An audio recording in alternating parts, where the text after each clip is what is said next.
SU-34 लड़ाकू विमान से यूक्रेन पर हमला हुआ है। यूक्रेन के सैन्य ठिकानों को टारगेट किया गया है।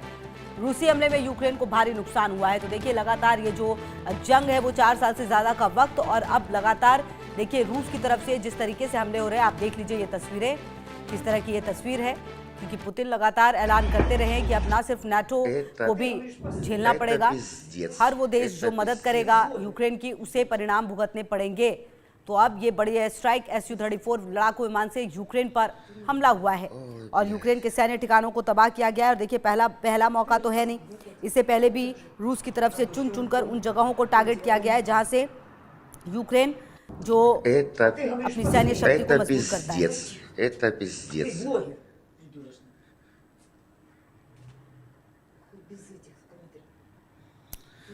तो आपको बता दें कि ये जो जंग है वो लगातार चल रही है। हालांकि देखिए कहीं ना कहीं ऐसा लग रहा था कि बातचीत होकर शायद सब कुछ बेहतर हो जाएगा, सब कुछ ठीक होगा, लेकिन ऐसा होता हुआ नजर नहीं आ रहा।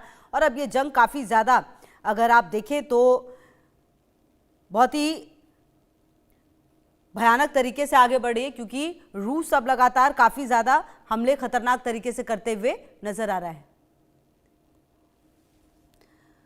और आदित्य वधावन हमारे सहयोगी ज्यादा जानकारी के लिए इसी खबर पर हमारे साथ। आदित्य देखिए कुछ दिन पहले ही पुतिन ने कह दिया था कि ना सिर्फ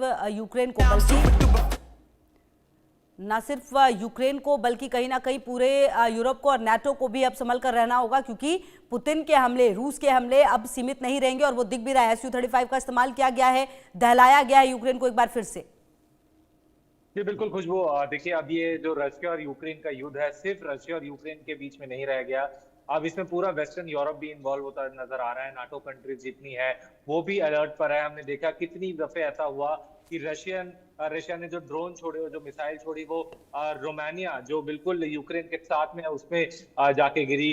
तो अन्य तमाम देश जैसे फिनलैंड है, रोमानिया, जिनकी जोग्राफिकल प्रॉक्सिमिटी जो है यूक्रेन के बहुत नजदीक है, वो भी अब अलर्ट पे है। आए दिन उनकी एयरफोर्स जो है, रोमानियन एयरफोर्स की अगर बात माने, फिनलैंड की एयरफोर्स की बात माने, तो वो अलर्ट मोड पे रहती हैं क्योंकि कहीं कोई रशिया से कोई ड्रोन या मिसाइल उनके आना जाए। तो अब ये जो युद्ध है पूरा, हालांकि अभी हमने देखा पिछले कल ही जो बीते 2 दिन पहले यूएस और रशियन ऑफिशियल जो है अमेरिका के मियामी शहर में मिले आज यूक्रेन युद्ध पे बात करने के लिए। लेकिन अब ऐसा लग रहा है कि सिर्फ अमेरिका और ऑफिशियल्स और अमेरिकन ऑफिशियल्स और रशियन ऑफिशियल तभी इसलिए मुलाकात कर रहे हैं, बस मुलाकात करने के लिए कर रहे हैं, क्योंकि मुलाकातों का कोई नतीजा निकल के नहीं आ रहा। क्योंकि निरंतर हम देख रहे हैं रूस और यूक्रेन में युद्ध निरंतर हो रहा है, कोई रुक नहीं रहा। एक बार एक तरफ रशिया ड्रोन और मिसाइल से अटैक करता है, फिर दूसरी तरफ यूक्रेन जो है अपने ड्रोन और मिसाइल से रशिया की तरफ छोड़ता है। और अभी हमने देखा रशिया के फॉर्मर जो आर्मी जनरल थे, मिलिट्री ऑपरेशंस को हेड करते, कल ही उनका असैसिनेशन हुआ मॉस्को में, उन गाड़ी में। तो कहीं ना कहीं यूक्रेन की इंटेलिजेंस यूनिट भी बहुत एक्टिव है और ये युद्ध अब कहीं रुकता हुआ नहीं दिख रहा, बल्कि और युद्ध का स्तर जो है बढ़ता हुआ दिख रहा है यहाँ से। क्योंकि पुतिन बार बार बोल रहे हैं कि वेस्टर्न देश अभी अब सावधान रहे। और हमने देखा बीते कुछ दिनों में, अगर हम EU प्रेसिडेंट उर्सुला वॉन डर लेyen की स्टेटमेंट्स को देखें और ब्रिटिश के जो प्रधानमंत्री हैं, ब्रिटेन के प्रधानमंत्री जो है कीर स्टार्मर, उन्होंने भी बोला कि अगर मिलिटरीली बहुत ही जरूरत पड़ी कि यूक्रेन को मदद करनी है तो वो भी मिलिटरीली मदद करेगा। तो कहीं ना कहीं अब ये युद्ध जो है रुकने के बजाय और जो है एक घातक जो है अप्रोच लेता आ रहा है। और अब देखने वाली बात होगी अमेरिका किस तरीके से रशिया के साथ डील करता है और कैसे यूरोप रशिया के साथ डील करता है, ये एक देखने की बात रहेगी। हालांकि अगर हम देखें युद्ध का हाल तो काफी खराब स्थिति हो गई है, क्योंकि रशिया पर भी सैंक्शंस लगे हुए हैं यूरोपियन यूनियन। और रशिया के पिछले कुछ जो डेप्यूटी स्पीकर है उन्होंने भी कुछ दिन पहले ये कहा था कि अगर अगर यूरोपियन यूनियन ने जो सैंक्शंस लगा रखे हैं, अगर रशिया के जो एसेट्स फ्रीज हैं, अगर वो यूक्रेन को दिए गए। आप रहिए हमारे साथ अजय, और हम आगे भी आपसे बातचीत करेंगे। इसी बीच अपने दर्शकों को बता दें, यूक्रेन पर रूस का प्रचंड प्रहार सामने आया है।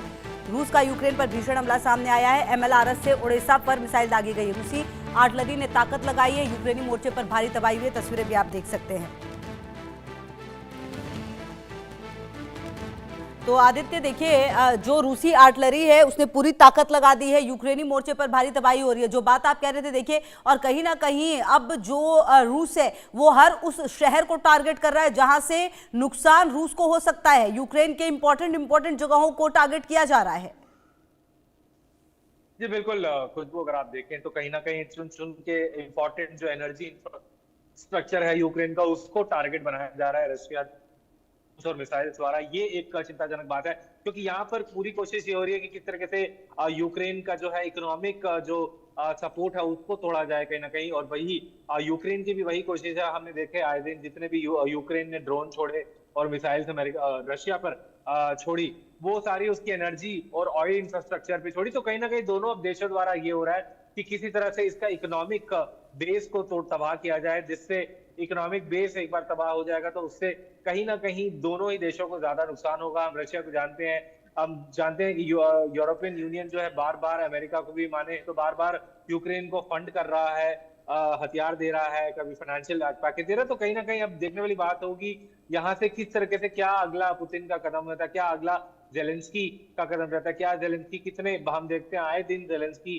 जो है वेस्टर्न यूरोपियन देश का दौरा कर रहे होते हैं, बातचीत, लेकिन बातचीत यहाँ पर काम नहीं कर रही, निरंतर यहाँ युद्ध हो रहा है। ये एक कंसर्न वाली बात है खुशबू। ठीक है आदित्य, और कहीं ना कहीं देखिए अब तो देखना ये है कि जिस तरह से ये अब जंग कहा जाए आदित्य की आर पार की जंग हो चली है, तो क्या ये अतिशयोक्ति होगी और क्या ये माना जाए कि आने वाले समय में रूस की तरफ से कुछ बड़े हमले हो सकते हैं जो शायद यूक्रेन को संभलने का भी मौका ना मिले?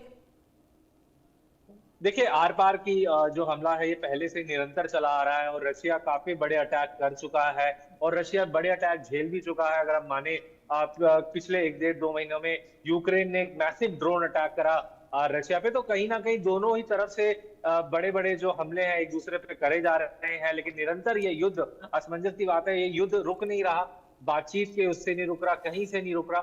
तो ये एक चिंताजनक बात है, लेकिन ये देखना होगा कि कब तक ये निरंतर ऐसे ही चलता रहेगा खुशबू।